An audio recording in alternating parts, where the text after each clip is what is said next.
ಆತ್ಮೀಯ H16 news ಅರ್ಥಾತ್ ಹೇ ಸಿದ್ದಾರಾಮ್ ವೀಕ್ಷಕರೇ, ನಾನು ನಿಮ್ಮವ ಎಂ ಆಯದು ಮಲ್ಲಪ್ಪ ಜೊತೆ ಅವರು. ಆತ್ಮೀಯರೇ, ಹಂಪಿ ಯಾರಿಗೂ ಗೊತ್ತಿಲ್ಲ, ವಿಶ್ವ ಪ್ರಸಿದ್ಧವಾದಂಥ ಪ್ರವಾಸಿ ತಾಣ. ಅದರ ಸುತ್ತಮುತ್ತ ವಿಶೇಷ ಕೊಪ್ಪಳ ಜಿಲ್ಲೆ, ಅವ್ರ ಜೊತೆಗೆ ನಮ್ಮ ವಿಜಯನಗರ ಜಿಲ್ಲೆ, ಹೊಸಪೇಟೆ ಎಲ್ಲ ಸಮೀಪದಲ್ಲಿದ್ದಂಥವು ಈಗಾಗಲೇ ಪ್ರವಾಸಿ ತಾಣ ಇರುವುದರಿಂದ ವಿಶೇಷವಾಗಿ ಆ ಸುತ್ತಮುತ್ತ ಏರಿಯಾದಲ್ಲೇ ಒಂದಿಷ್ಟು ಹೆಚ್ಚಿಗೆ ಪ್ರವಾಸಿಗಳು ಬರೋದ್ರಿಂದಾಗಿ ಅಲ್ಲೆಲ್ಲ ರೆಸಾರ್ಟ್ಗಳಾಗಲಿ ಮತ್ತೇನೂ ಆಗಲಿ ಹೋಮ್ ಸ್ಟೇಗಳಾಗಲಿ ಭಾಳಷ್ಟು ಬೆಳೆದ್ಬಿಟ್ಟಿದ್ದಾವೆ. ಅಂಥ ಒಂದು ಏರಿಯಾದಲ್ಲಿ ಸಾರಣಪುರ ಅನ್ನುವಂಥ ಒಂದು ಊರ, ಅದು ಗಂಗಾವತಿ ತಾಲೂಕಿನಿಂದ ಕೊಪ್ಪಳ ಜಿಲ್ಲೆಯಲ್ಲಿ. ಇತ್ತೀಚೆಗೆ ಪಾಪ ನಮ್ಮ ಇಸ್ರೇಲದ ಯುವತಿಯ ಮೇಲೆ ಮತ್ತು ಒಬ್ಬ ಹೋಮ್ ಸ್ಟೇ ಮಾಡುವಂಥ ಹೆಣ್ಣುಮಕ್ಕಳ ಮೇಲೆ, ಮಾಲೀಕರ ಮೇಲೆ ಅತ್ಯಾಚಾರ ಇಸಿದ್ರು ಅಂತೇಳಿ ಒಂದು ಸುದ್ದಿ ಬಂದು ಅದರೊಳಗೆ ಹುಡುಗನ ಕೊಲೆ ಆಯಿತು, ಅದು ಸುದ್ದಿಗಳು ಬಂದು ಅದ್ರ ಜೊತೆಗೆ 2-3 ಜನರು ಹಿಡಿದಿದ್ದಾರೆ. ಆ ಮಾತ್ರ ಪೊಲೀಸರು.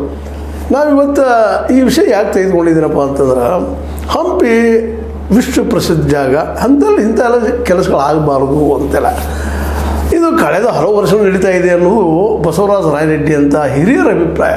ಬಸವರಾಜ ರಾಯರೆಡ್ಡಿ ನಿಮಗೆ ಗೊತ್ತದೆ ಯಾರಂತೇಳಿ, ನಮ್ಮ ಸಿದ್ದರಾಮಯ್ಯರ ಮಿತ್ರರು, ಜೊತೆಗೆ ಅವರಿಗೆ ಆರ್ಥಿಕ ಸಲಹೆಗಾರರು. ಅವರು ಇಲ್ಲಿ ಡ್ರಗ್ ಮಾಫಿಯಾ ಜೋರದ ಏರಿಯಾದಲ್ಲೇ ಅಂತ ವಿಜಯನಗರ ಮತ್ತು ಕೊಪ್ಪಳ ಜಿಲ್ಲೆಗಳಲ್ಲೇ.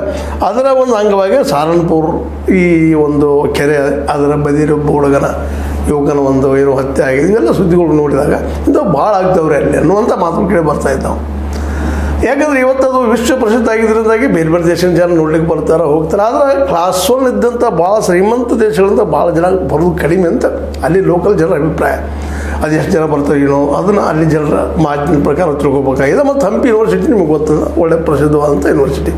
ಈ ಎಲ್ಲ ಏರಿಯಾದಲ್ಲೇ ಏನಪ್ಪ ಅಂದ್ರೆ ವಿಶೇಷ ಬೇರೆ ಬೇರೆ ದೇಶದ ಜನ, ದಿಲ್ಲಿ ಜನ ಹೋಗಿ ಇರೋದು ಮಾಡೋದ್ರಿಂದಾಗಿ ಒಂದಿಷ್ಟು ಪ್ರವಾಸಿ ತಾಣ ಇರೋದ್ರಿಂದ ಹೋಮ್ ಸ್ಟೇಗಳು ಮತ್ತು ಹೋಮ್ ಸ್ಟೇ ಅಂದರೆ ಅದು ಹೋಗಿ ಇರುವಂಥ ಸಣ್ಣ ಸಣ್ಣ ಮನೆಗಳು ಒಂದು ಸ್ವಲ್ಪ ಶಿಸ್ತು ಮಾಡಿ ಇಟ್ಕೊಂಡು ಅದು ಅದನ್ನೊಂದಿಷ್ಟು ಏನಪ್ಪ ಅಂದ್ರೆ ಸೌಂದರ್ಯಕ್ಕೆ ಅನ್ನೋಂಗೆ ಮಾಡಿ ಅಲ್ಲೇ ಇಲ್ಲೀಗಲ್ ಆ್ಯಕ್ಟಿವಿಟೀಸ್ ನಡೀತಾವೆ ಅನ್ನುವಂಥ ಒಂದು ಆರೋಪಗಳು ಅಲ್ಲಿ ಸ್ಥಳೀಯರು ಮಾಡ್ತಾ ಇರ್ತಾರೆ. ಯಾಕೆಂದರೆ ಇಲ್ಲಿ ಡ್ರಗ್